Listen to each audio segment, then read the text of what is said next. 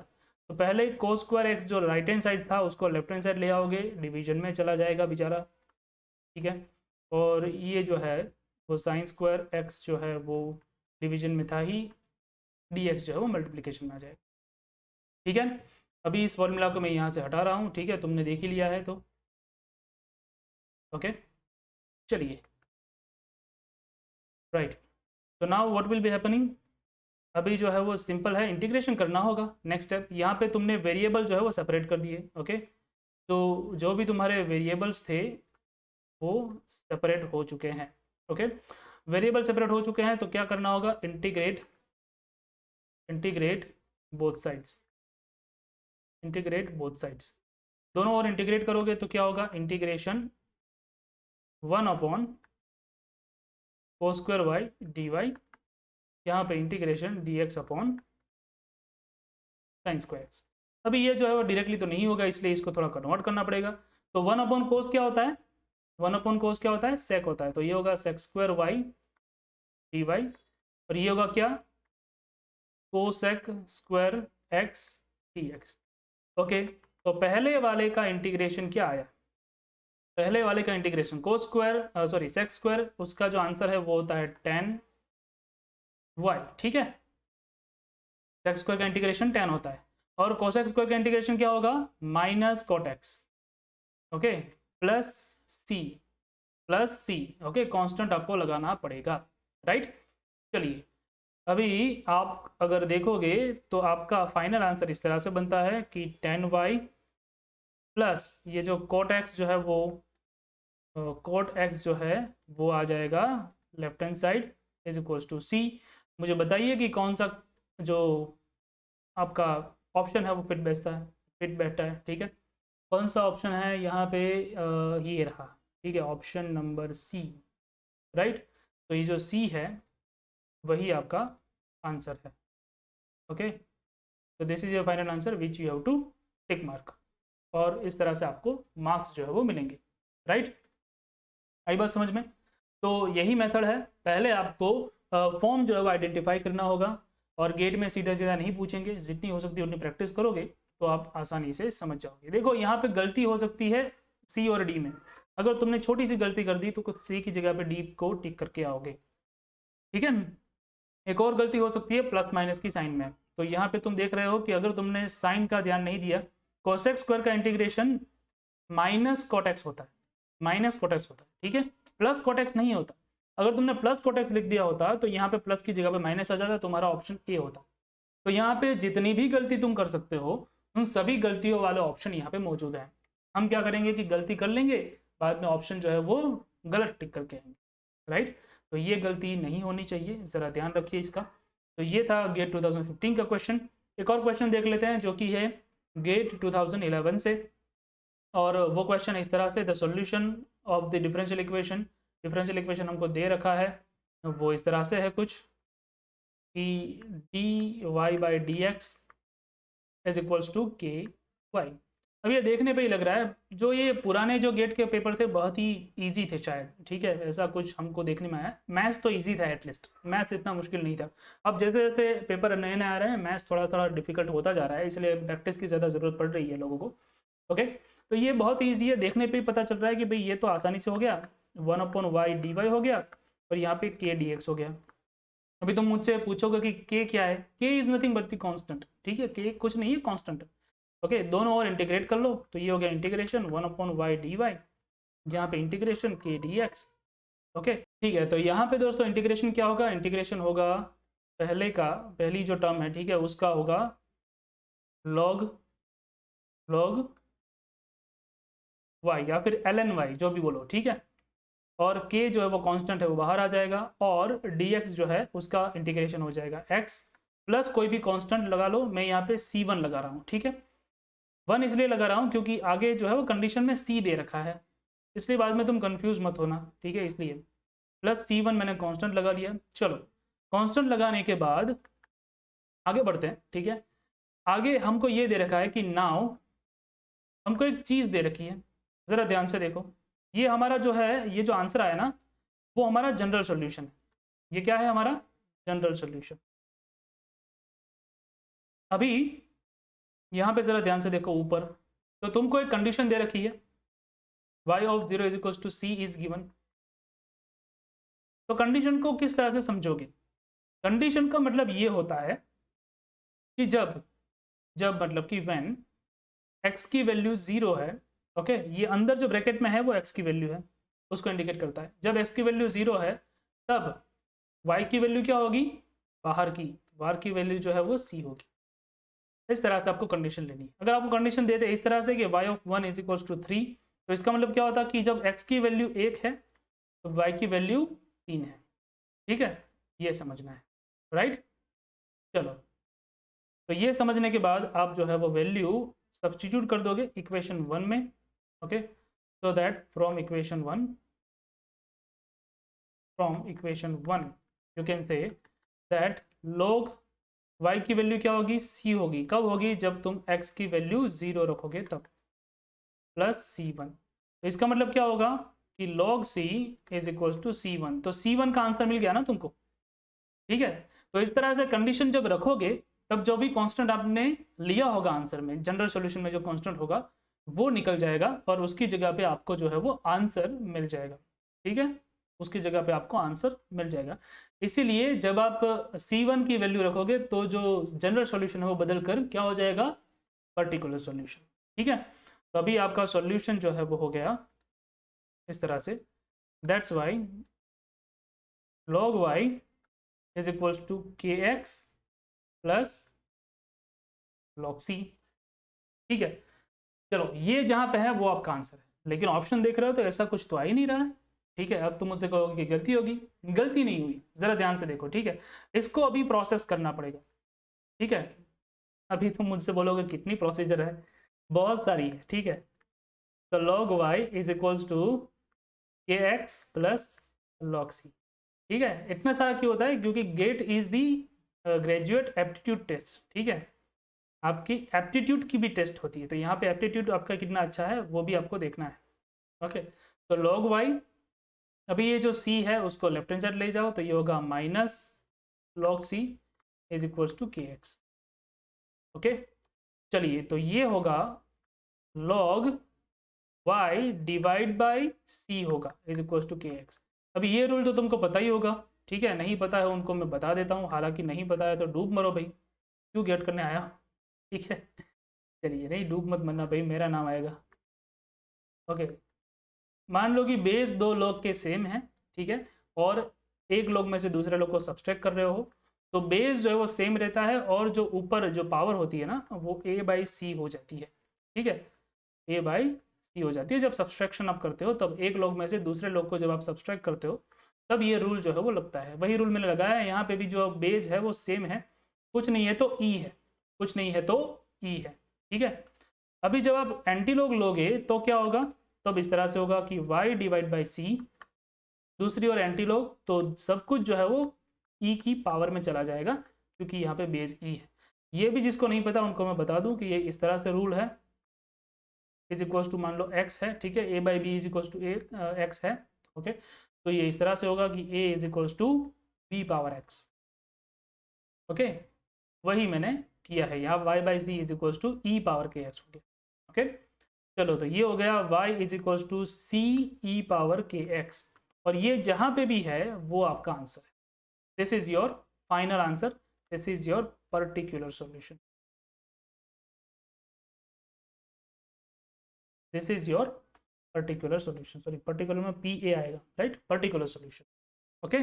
तो पहला जो आपको मिला था ये आपका जनरल सॉल्यूशन था, उसके बाद जो आपको मिला ये है आपका पर्टिकुलर सॉल्यूशन। और ये कहाँ पे है जरा देखो, ये जो है पर्टिकुलर सॉल्यूशन जो है वो है कहाँ पे, y is equals to c के एक्स, ये रहा, एक minute, okay, c y is equals to c के x, right, and this is your final answer, y is equals to c के x is your final answer. ठीक है दोस्तों, तो किया कुछ नहीं है हमने, पहले वेरिएबल को सेपरेट किया, बाद में वेरिएबल को सेपरेट करके इंटीग्रेट किया, इंटीग्रेट करने के बाद आपको जनरल सॉल्यूशन मिला, उसमें आपने वैल्यूज रखी, वैल्यूज रखने के बाद आपको पर्टिकुलर सॉल्यूशन मिल गया। उसके लिए आपको थोड़ी सी प्रोसीजर करनी पड़ी, और वो है वो एप्टीट्यूड का पार्ट है, ठीक है, वो आपका होना चाहिए। आपकी 9वीं 10वीं 11वीं सभी की तैयारी अगर अच्छी होगी ना, सभी आपने पिछले पास्ट में की है, तो आपको इसमें कोई दिक्कत नहीं होने वाली है, ओके। लेकिन वहीं पे गड़बड़ है तो आपको थोड़ा फाउंडेशन में थोड़ा मेहनत करनी पड़ेगी, ठीक है दोस्तों। तो ये आज के लेक्चर में इस तरह से मैंने आपको समझाया है, ठीक है। जो भी सारी चीज़ें मैंने आपको बताई है वो इसी तरीके की बहुत ही आसान सारी चीज़ें हैं। Variable separable form is the easiest form. मुझे उम्मीद है कि आपको पूरा समझ में आया होगा। अगर आपको कोई भी डाउट रहता है तो कमेंट सेक्शन है, उसमें आप पूछ सकते हैं। मैं कोशिश करूँगा कि हर एक क्वेश्चन का आंसर दूँ। अगर नहीं दे पाता हूँ कमेंट सेक्शन में तो व्हाट्सएप नंबर है मेरा, मैं आपको कह दूँगा, आप व्हाट्सएप कर देना, ठीक है, डिस्क्रिप्शन बॉक्स में आपको मिल जाएगा। व्हाट्सएप ही करना, प्लीज़ कॉल मत करना, ठीक है। और ईमेल आईडी भी दे रखा हूँ, ठीक है, तो वहाँ पे भी आप मुझसे कांटेक्ट कर सकते हो। अगर आपके पास कोई भी सजेशन है तो मुझे कमेंट सेक्शन में दे सकते, ठीक है दोस्तों। तो और ज़्यादा नहीं बोलूँगा, इतना था ये वीडियो। बहुत बहुत शुक्रिया आपने वीडियो का आखिर तक देखा। मिलते हैं आपको अगले लेक्चर में अगले टॉपिक के साथ, तब तक के लिए जय हिंद।